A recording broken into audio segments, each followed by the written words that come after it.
noise present inside an aircraft can be sometimes very unpleasant. In fact, this cabin noise is typically generated by a variety of sources such as propulsion systems and the high-speed aerodynamic flow over the aircraft surfaces. In the latter, for example, the turbulent boundary layer developed over the fuselage can cause vibrations of the outer shell, which can be transmitted to the interior and contribute to increasing the noise level within the cabin, affecting directly, in this case, the comfort of passengers. Driven by economic and ecological aspects, this NVH problem can come as a result of the continuously growing trends towards the use of lightweight structures, which are commonly characterized by a worse NVH insulation performance, and this is of course not desirable in an NVH point of view. Classical solutions to improve the NVH behavior usually add mass and volume to the system, which in this case diverges from the lightweight trends. For that reason, novel low mass and low volume countermeasures are required in order to tackle the challenges of not only achieving a good NVH reduction performance, but also ensuring a lightweight design.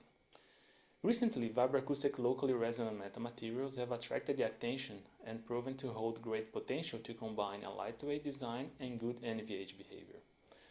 Applying the metamaterial concept works as follows. By adding resonant structures on a flexible host structure on a scale smaller than the wavelength of structural vibrations, this allows the creation of frequency zones where there is no free wave propagation, also known as stop bands. For example, if you apply this concept to a flexible plate that is in between a noise source and a receiver, this can suppress the acoustically relevant bending waves within a targeted frequency range, which then leads to a strongly enhanced NVH reduction performance. In order to predict stop bands, we often make use of a unit cell modeling. This methodology works as follows. An infinite periodic metamaterial plate can be represented as a single unit cell. This unit cell is then modeled by utilizing the finite element method, and by applying block flow K periodicity boundary conditions considering an undamped case, it allows the calculation of the wave propagation through the structure. This methodology then results in this type of dispersion curves which illustrate the location of the stop bands. In view of the NVH behavior caused by an aerodynamic excitation, the goal of my research is to show the potential of locally resonant metamaterials on the reduction of flow-induced noise and vibrations. In order to investigate the use of locally resonant metamaterials to reduce flow-induced noise and vibrations, a steel flat plate is used as a host structure. The considered host structure is placed on a duct section of a small wind tunnel with cross-section dimensions 150 per 75 mm, sufficiently distant from a roots blower so that a fully developed flow can be achieved. A metal frame is used to attach the flat plate to the duct section by means of bolts. The plate is glued to the frame so that the plate can be assumed clamped along its boundaries. Given these conditions, the plate is then mounted flush as a flexible sidewall of the duct. Two cases are then considered. The first case consists in measuring the vibrations of the flat plate due to the turbulent flow excitation, as illustrated in the figures at the left-hand side.